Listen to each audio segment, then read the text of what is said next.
Pode sentar já.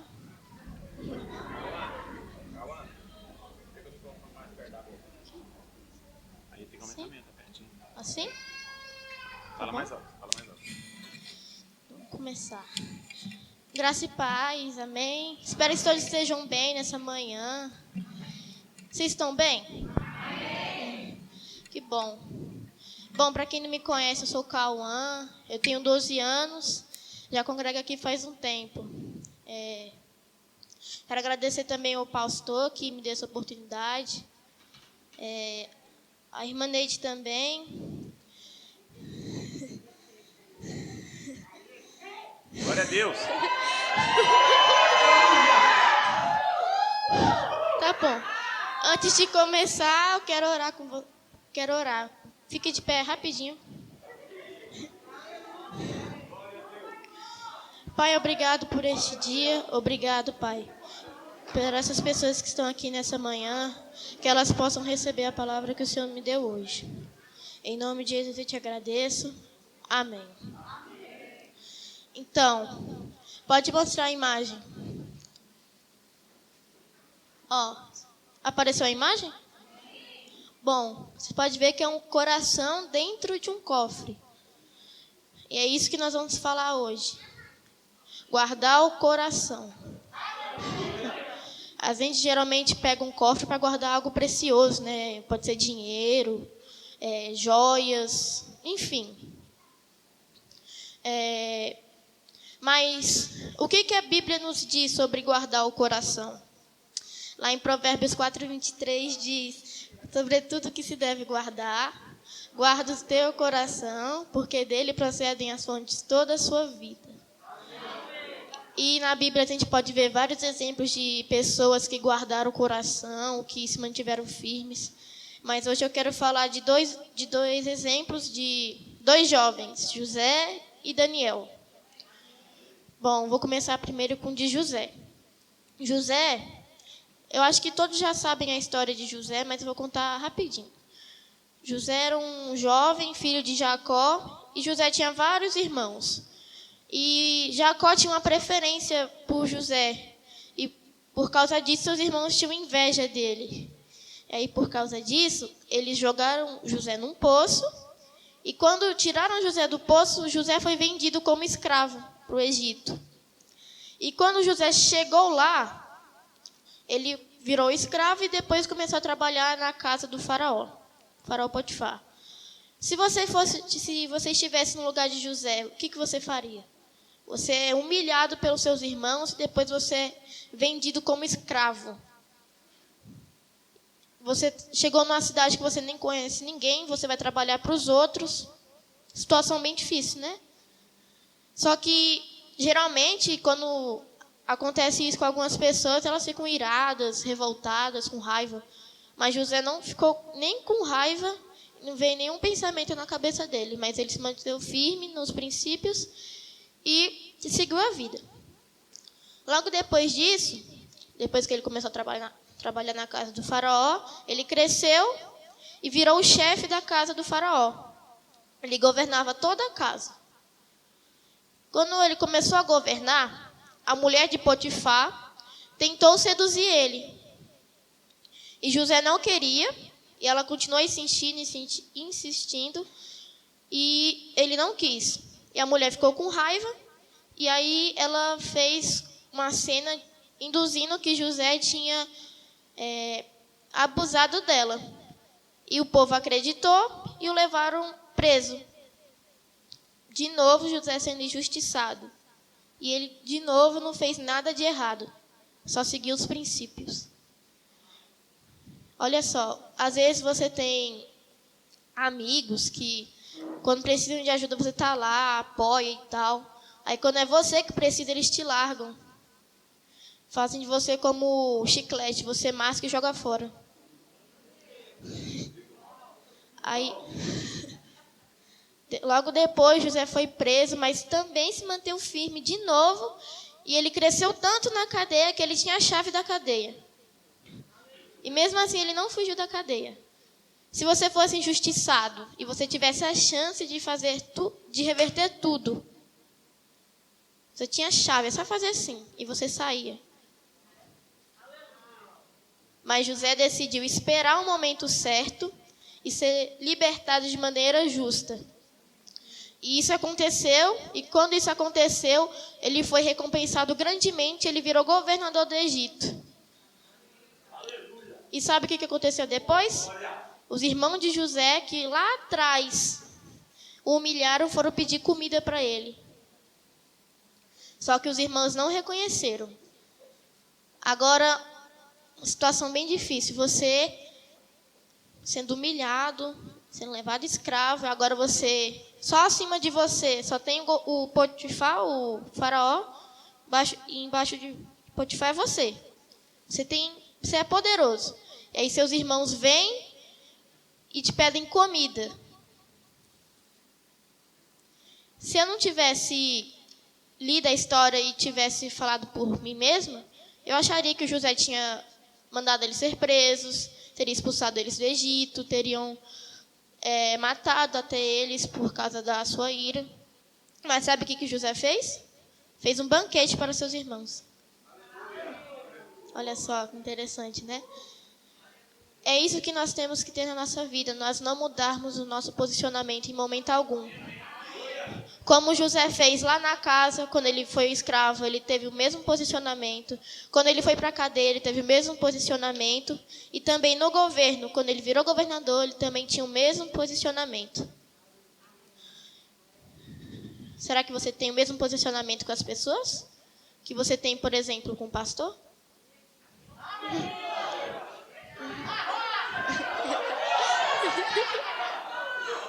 Aí, vou parar aqui nesse ponto da história de José. Vocês entenderam? Agora eu vou entrar na história de Daniel. Bom, na história de Daniel aconteceu também algumas coisas parecidas. Ele também foi levado para uma cidade, só que nesse caso era Babilônia. Lá ele não virou escravo, mas sim ele foi separado junto com seus amigos em um grupo de jovens que ia ser preparados para depois servir ao rei. E eu quero que você abra sua Bíblia em Daniel 1:5.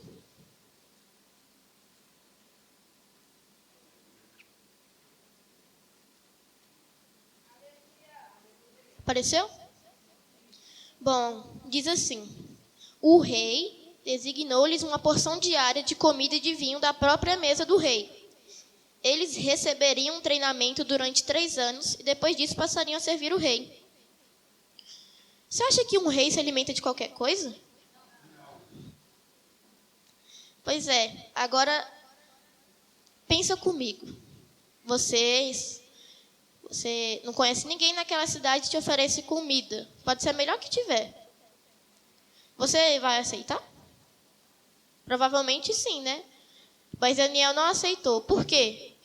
Porque não era de acordo com os princípios que ele seguia. Às vezes o melhor que oferecem para a gente não é melhor para a nossa vida. Pode, por exemplo, lançar um celular agora, um exemplo. Um novo, que todo mundo quer. Ele custa 3 mil. Logo depois aparece uma pessoa vendendo ele para você por 500 reais. Você vai olhar no celular, ele deixa você pegar, e está lá o WhatsApp de outra pessoa, você vê o número de outra pessoa, tem o Instagram de outra pessoa, não tem nota fiscal. O que isso quer nos dizer? O que isso você pode deduzir? Que é roubado. O celular é bom. É bom para você um celular? É. Mas se ele é roubado, por que você vai ter?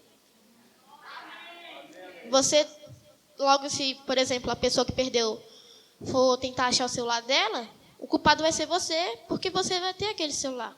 E você vai ser preso. Amém? E aí, Daniel recusou a comida e não mudou seu posicionamento igual a José. Ele falou: eu não quero comer essa comida e nem eu e meus amigos aqui queremos comer. Aí o chefe deles, o chefe dos eunucos, falou: mas se você não comer, o rei vai me matar. Aí José falou: não, então tá bom. Eu e meus 3 amigos, durante 10 dias você traz pra gente comer legumes e água para beber.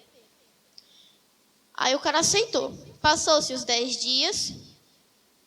E o que aconteceu? José e seus 3 amigos estavam mais inteligentes do que os outros. Daniel, desculpa. Daniel e seus amigos estavam mais inteligentes que todos os outros jovens, estavam mais sábios e também estavam mais gordos de carne. E sabe o que aconteceu logo depois? Deus os recompensou, os 3 amigos. Ele deu entendimento de todas as letras, sabedoria. Mas a Daniel deu interpretação de sonhos e visões. Por que isso aconteceu? Porque ele guardou o coração. E não aceitou qualquer coisa que lhe ofereceram. Amém? Então, eu quero agora que você abra sua Bíblia em Provérbios 3.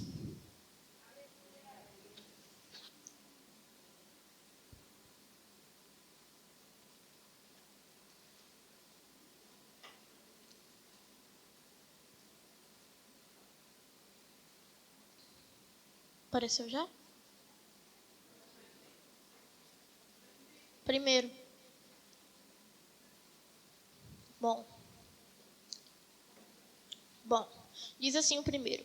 Filho meu, alguém aqui é filho de Deus? Não se esqueça da minha lei, mas guarde no coração os meus mandamentos. Por quê? Porque eles prolongarão a sua vida por muitos anos e lhe darão prosperidade e paz. José teve uma vida boa? Daniel viveu muito? Daniel passou por 3 reinados na Babilônia. José também viveu muito bem, teve uma vida de paz e depois se reconciliou com seus irmãos. Versículo 3. Que o amor e a fidelidade jamais o abandonem. Prenda-os ao redor do teu pescoço e escreva na tábua do teu coração. Daniel e José em nenhum momento deixaram de ser fiéis ao Senhor, mas em todo momento eles estavam seguindo a Ele. E sempre eles demonstravam o amor a Deus. Nunca deixaram Deus ser um segredo na sua vida. Deus sempre foi exposto. Deus foi algo que você olhasse, olha, ele serve um Deus interessante, olha. Esse Deus o recompensa grandemente. E quando nós guardamos o coração, nós andamos em fidelidade e amor, o que nós receberemos? Versículo 4. Então, você terá o favor de Deus e dos homens e boa reputação. Lembra quando Daniel foi jogado na cova dos leões? Que ele teve o favor de Deus e Deus mandou um anjo e tapou a boca dos leões, que estavam comendo umas 2 semanas, estavam famintos. Lembra também quando seus 3 amigos foram atacados na fornalha ardente? Tiveram o favor de Deus e o que aconteceu? Foram salvos e logo depois todo o reinado da Babilônia serviu ao Deus de Daniel. Por conta de quê? Do posicionamento deles. Às vezes você pode ser um Daniel, que tem que seguir a palavra, mas você não segue, as pessoas ao seu redor não são salvas, porque você não está exposto que você serve a um Deus. Então, nós não devemos deixar Deus ser um segredo na nossa vida.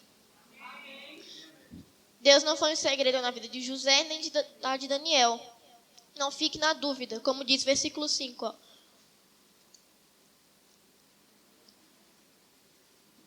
3:5.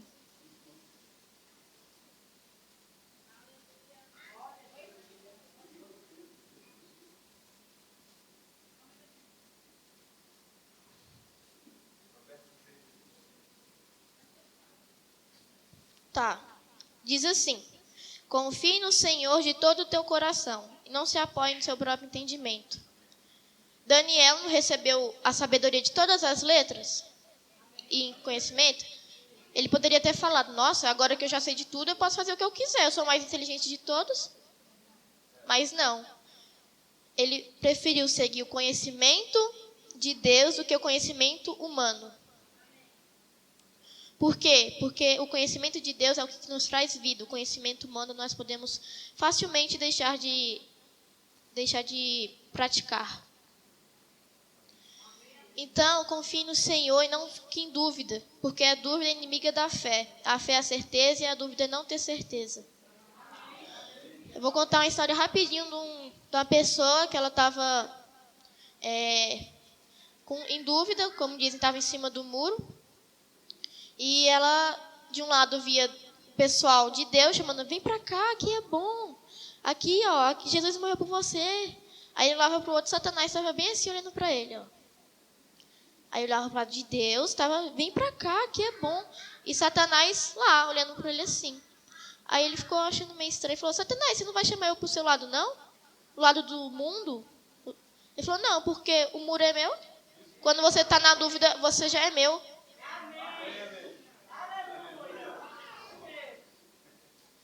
E outra pessoa também que se manteve firme e obedeceu ao Senhor e não teve dúvida no que Deus mandou fazer foi Elias. Quando ele desafiou os profetas de Baal. Ele foi o único profeta que sobrou. Único. E ele desafiou 450. Qual era o desafio? Elias falou assim, vocês são muitos e eu sou o único que sobrou. Então vamos ter 2 bezerros, você pode escolher qual que você quer. Você faz um altar, corta em pedaços e clama a teu Deus para que ele jogue fogo no bezerro. E eu também vou fazer isso, mas você não pode tacar fogo. O seu Deus tem que tacar fogo. Aí eles falaram, tá bom. E todo o povo de Israel aceitou.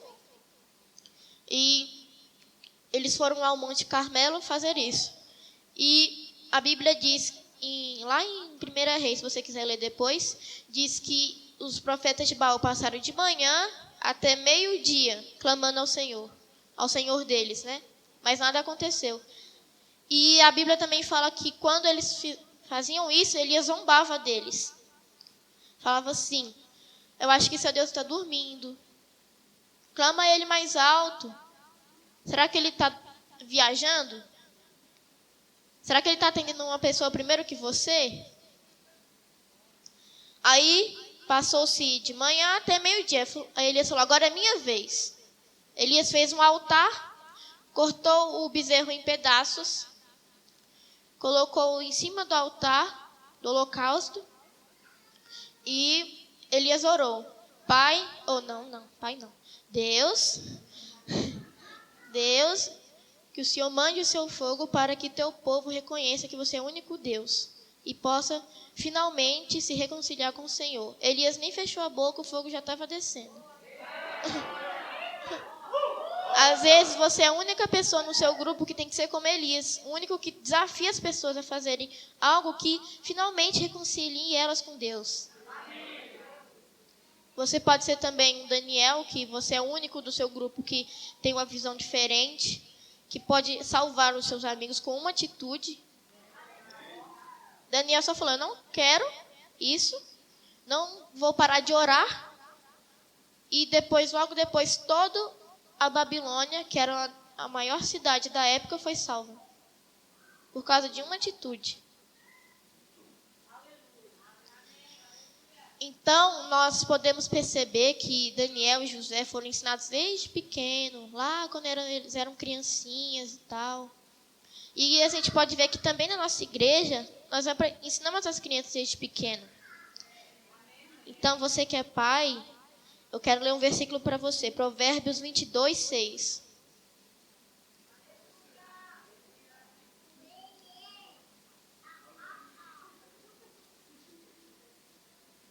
Foi, né? Diz assim, ensina a criança no caminho que deve andar, e ainda quando for velho não se desviará dele. José foi ensinado desde pequeno. Quando ele virou adulto, ele se seguiu firme e virou governador do Egito. Daniel, a mesma coisa. Também virou governador da Babilônia, de 3 províncias, se eu não me engano. Então, você, por exemplo, o Samuel, ele é pequeno, está sendo ensinado desde criança. A palavra que nós falamos às pessoas são a semente. E ela nunca volta vazia. Então, ele vai crescer e vai se tornar um grande homem de Deus. Né, Samuel? E teve um dia que eu vi que eu sonhei que esse mundo estava se acabando. E a minha família estava sendo guardada pela palavra. E sabe o que acontecia quando comigo e com meu irmão? Nós estávamos tipo, como é que eu posso dizer? Tipo, saindo uma gosma preta do nosso corpo. E Deus depois falou para mim o que significava. O mundo estava se acabando e o que a gente estava guardado era a palavra. Nós estávamos guardando na palavra e as crianças estavam sendo roubadas. A semente que nós plantamos nas crianças, elas estão sendo roubadas. E sabe o que acontecia? Eu e meu irmão começávamos a orar em línguas e tudo passava.